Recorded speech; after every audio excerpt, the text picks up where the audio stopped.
Welcome back, everybody, to an extra special and spooky episode here on the Psych Ward. Now, with fall rolling in and the season of spook itself approaching, I find myself rewatching some later 2000s era cartoons. It's the time of year where the livelihood of spring and the deadly heat of summer have passed, and the world starts to wind down. So, as the winner of a very old poll that I never got around to doing, today we're going to be exploring Over the Garden Wall. Whenever the seasons begin to change, Over the Garden Wall throughout the years has become a staple of my fall routine. The eerie undertones with the combo of whimsical characters and Halloween theme never fails to set the stage for a good intro to the spooky season to come. Created by Patrick Michael, better known for his creative directing on Adventure Time, Over the Garden Wall is a multi-episode miniseries that first aired throughout the week of November 3rd to November 7th of 2014. The series centers around two brothers, Wart and Greg, voiced by Elijah Wood and Colin Dean respectively, who become lost in a strange forest. Let's say it's a forest, but it's called the Unknown.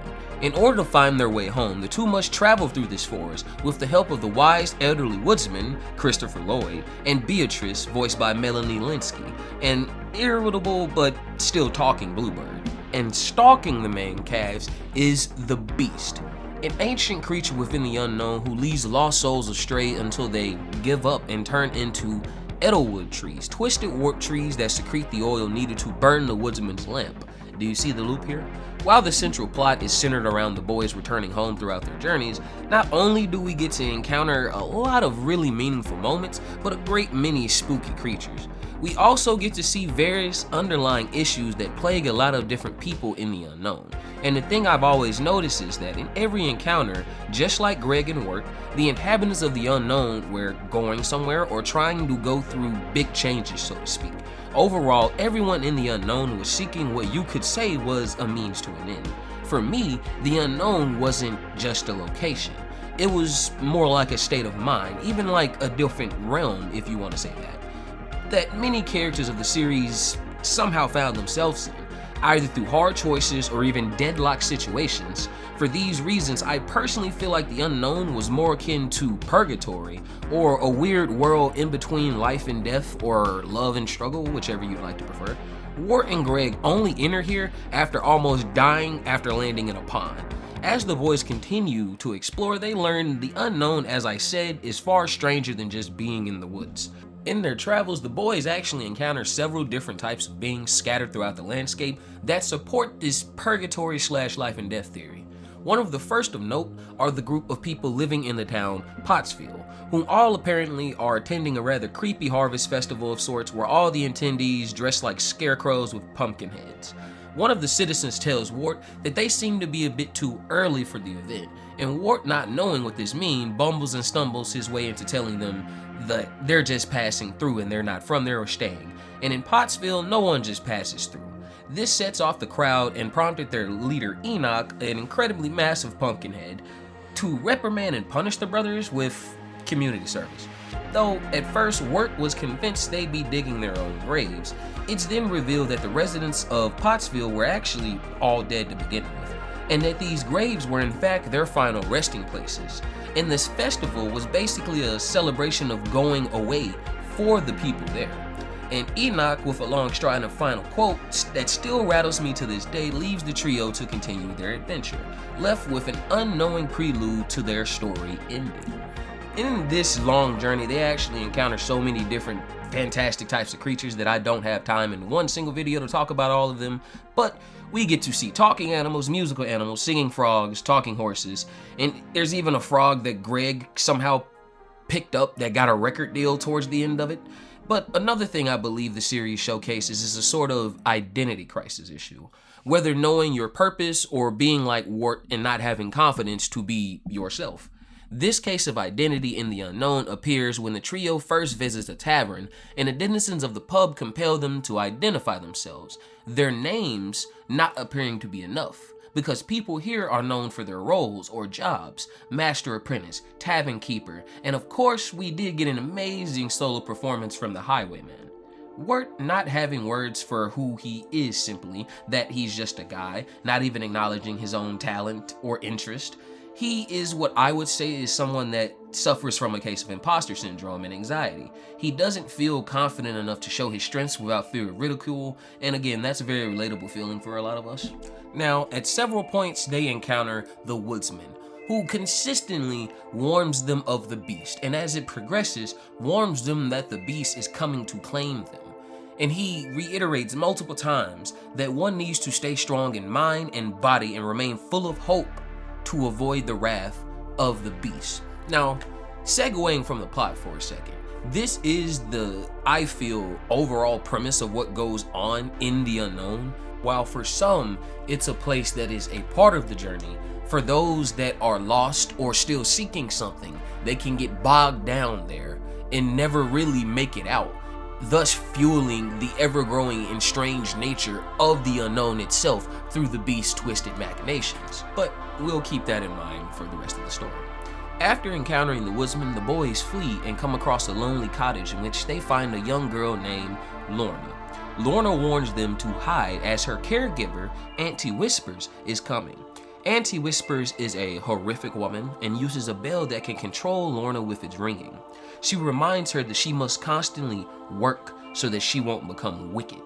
The brothers help her escape by helping her finish her housework early, but before they leave, they accidentally awaken Auntie Whisper, who warns them to stay away or they will be eaten. The boys, taking this as a threat, not a warning, lock themselves away from Auntie Whisper, and suddenly Lorna transforms into a horrific demon. Greg, though, shakes his frog, who had ate Auntie Whisper's bell, and commands the demon to leave Lorna's body and never return. The entire ideal, however, once again reflecting my point from earlier at how many of the characters in the unknown have an immense weight or duty, so to speak, put on them. Wart, after this, begins to lose hope of ever leaving the unknown, speaking in eclectic poetry about their doom and shifting responsibility to his younger brother, which pleases the beast, who is watching from afar and waiting for the children's demise. Wart here actually fails as an older brother, and I'm an older brother, so I would know. Simply, he just outright neglects Greg, who after a supposed fight with the North Wind, ended up leaving Wart for the company of, guess who? The Beast. And from here, we get into the deeper meanings of Over the Garden Wall. Wart and Greg are more than simply lost children. They ended up in the unknown after a series of events revolving around a cassette tape, and Wart's crush went wrong. After some adorable meddling from Greg, Wart has to go through a series of awkward ventures to find and retrieve said tape, so she can't listen to it and laugh at him, or so that's how he's thinking. But with the brief cutaway into the boy's hometown life, we start to kind of understand Wart a little more. Wart struggles with anxiety and acceptance from his peers, and was probably what resonated with me throughout this whole show, especially at a young age. But what specifically stood out to me is that we're told Greg is Wart's brother because his mom remarried and had another child. And I think this is where some of Wart's later treatment of Greg and his own personal insecurities stem from, and may be the actual source of his lack of validation. It's understandable that if at one point Wart was his mom's only child, so he got all of the attention. But as time moved on and she met Greg's father and Greg was born, in this time, it's tragic to say, but true that a lot of parents will shift their attention to the new child as they do require more care. Wart, also becoming an older brother, was not used to bearing the responsibilities of another's actions. Throughout the miniseries, Wart often gripes and groans that Greg's actions are always getting them into trouble, and that ruins things and makes people dislike them. This being the folly of him because he is the elder child, as even the woodsman told him. It is his job to lead them and get them to safety. And once again, this is why the unknown seems so strange, and why I said earlier that it's a place where lost people or people not knowing what they're lacking end up going. Everyone in the unknown suffered from a feeling of loss or sense of being weighed down by the burdens of something. And honestly, except Greg, his childlike imagination really the only thing that kept him above ground, Wart was the one that was more grounded in a sense. Wart was plagued by doubt, insecurity, and for him the burden of having to deal with his little brother. Beatrice, by the fact that she kind of turned her family into bluebirds. Lorna and Auntie Whispers were bound through the evil spirit that they had to work to not let out. Adelaide even displayed the feeling of wanting for a child, and as twisted as her idea of filling their brains with wool was, I guess that's okay. Even in the end, the woodsman was bearing the beast burden, tricked into bearing the lantern that must eternally burn in fear of his daughter's soul going out, while all along being a trick from the beast to keep its own soul from the same fate. And I'm not quite sure what the beast was, though I'm pretty sure he represented despair and hopelessness. His presence was always portrayed as the monster in the dark, not some creature that you could simply slay.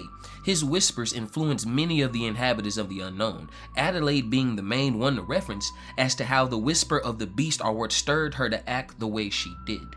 The beast seemed to be more of a leech, feeding off the negative emotions that he seeded and compelling people like the woodsman to do his dirty work. And given the fact that the woodsman had been there for years, it's clear that the beast had claimed many victims before Wirt and Greg arrived in the unknown. And even after watching this series at least a dozen times, I keep finding more and more details like this that I appreciate. The show puts a lot of effort into expressing the theme of fall, from the Halloween theme of their night in the town to the high school football games, how they have to rake leaves, and even the one cool fact of the frogs in the unknown going into hibernation before the cold weather rolls in. It also signifies, like I said throughout the video, the cycle of life and death, where many trees shed their leaves, plants stop growing, animals retreat into their dens, and warmth becomes scarce. Life becomes scarce. But as long as you remain steadfast in body and mind, you will survive until the inevitable spring where life is reborn and flourishes. Wrapping up this video, I left out some details that once you watch, I'm sure you'll appreciate the show even more. You can find it on HBO, or is it called Max now? I'm not sure. Or the 7 Seas of the internet if you're a pirate. Now, in the end, we see Wirt and Greg escaping the unknown and making it out of the pond that they fell in at the beginning, which once again, pretty sure they were just in purgatory. But they make it out, get rescued, and are taken to the hospital. And here, finally, he meets Sarah, his crush. Wirt ultimately banished his doubt and invites her over to listen to the tape that he made for her, which was the entire reason they got lost in the beginning. Isn't that a beautiful way to wrap it up? The last few details I'll share is that I noticed we don't really get a confirmation of it, but what happened in the unknown was real. Greg, while shaking Jason Thunderburger, the frog, shows that the frog's stomach still glows with the light of Auntie Whisper's bell. We see all the characters the boys encountered in their journey with their problems resolved and relatively content with life. And the final detail, the dog from the very first encounter at the wooden mill was actually Beatrice's family's dog. And Beatrice's family got turned into bluebirds and turned back, and full circle, they all went back to the mill, which was actually their home. Fred the talking horse is still doing well with his successful job as a tea horse. Lorna and Auntie Whisper share some tea at the end, and we finally get to see that Enoch, the leader of Pottsville, was actually a black cat. And if that isn't a proper ending, I don't know what is. But once again, everyone, if you've never watched this miniseries, please give it a go. The creators actually took years developing it, and it's a seriously underrated fall classic. Thanks for tuning in to another video, everyone, and as always, remember, stay safe and stay sane.